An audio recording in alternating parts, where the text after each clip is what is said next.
Hey there, Steven here with another fragrance review from Redolessence, and today we'll be taking a closer look at Guerlain Homme. Now before I begin, I would just like to give a shout out to Igor. His channel is Arshalon. I'm going to leave a link down below. If you have not subscribed to him, please do.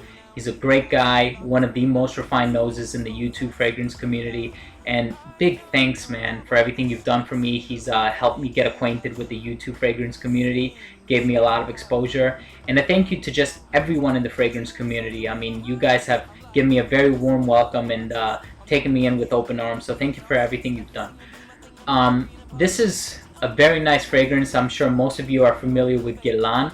I would say their three most popular fragrances, just judging by reviews and testimonials, are L'Instant de Guerlain, Tonka Imperial, and Spiritueuse Double Vanille.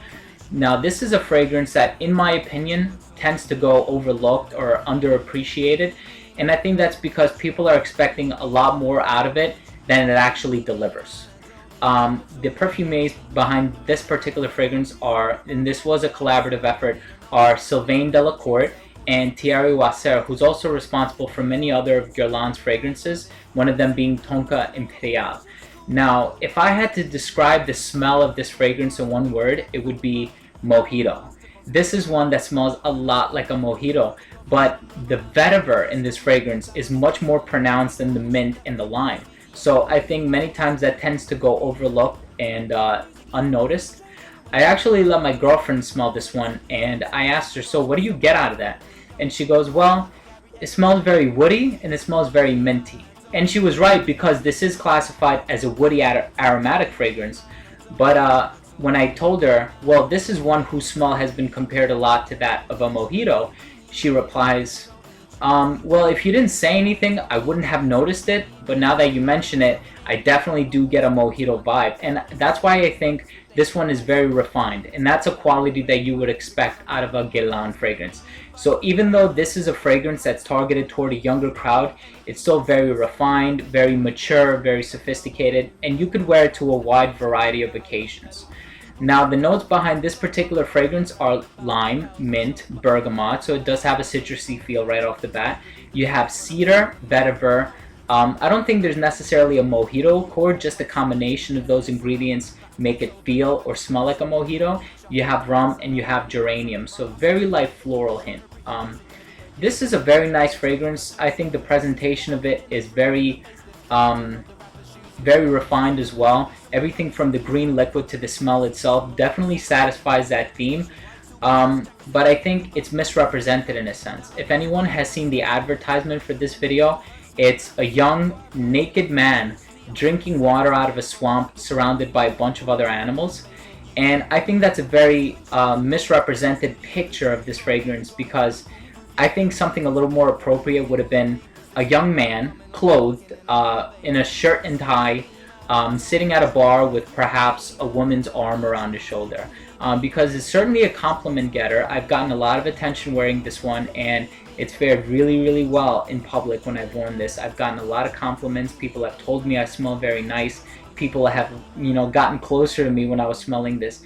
But it's certainly not one that smells too much like a mojito, but I think a man sitting at a bar drinking alcohol would have been a much better representation of this one.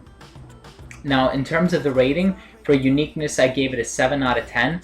I think being that it was a collaborative effort, I expected a lot more out of this fragrance than it actually delivered. But the smell is very nice. Like I said, it's very refined. The vetiver tends to cut all the other elements in half, and it's very pronounced and it stands out. So it's definitely the center of attention, so that woodiness gives it a mature feel. So I actually like the way this one smells very much. In terms of longevity, I ended up giving this one an 8 out of 10. It is an eau de toilette concentration. On my skin, it's lasted 7 hours max, but this is one that is on the cheaper side compared to many of the other Guerlain fragrances, and it's much more accessible. So this is one that you can afford to spray a few times throughout the day. I wouldn't recommend spraying too much, maybe one on the neck, one on each wrist, and one on the shirt. And that tends to keep the bergamot and the lime lasting a little bit longer. So that's my route. Now for projection, I gave this one an 8 out of 10. I highly recommend spraying it on your shirt. That keeps the citrus lasting a little bit longer, but there's no way to subdue the vetiver. The vetiver is certainly the most pronounced note in the composition of this fragrance, so it will be there from beginning to end, being that this is a non-linear fragrance. Now for versatility, I ended up giving this one an 8 out of 10. The citrus accords in this fragrance certainly make it appropriate for daytime wear and also for casual occasions, but the vetiver and the cedar in this fragrance also make it appropriate for semi-formal to formal occasions. However, personally, I feel more inclined to wear this during the night, so I gave it an 8 out of 10 for versatility. Presentation, I ended up giving it a 9 out of 10.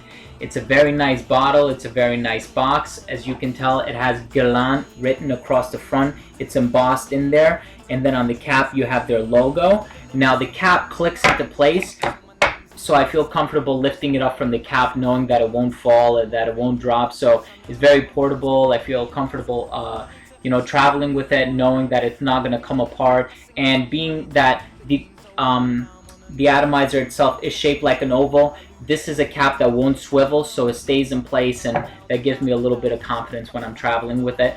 However, it doesn't have the best atomizer in the game, so that's why I didn't give this one a perfect score for the presentation. But I did give it a pretty high mark just because I have the 30 milliliter here, the 1 ounce, so you can't really tell. But in the larger sizes, there is like a metallic faceplate on there. It has like a mirror-like finish. I'll see if I can include an image right here.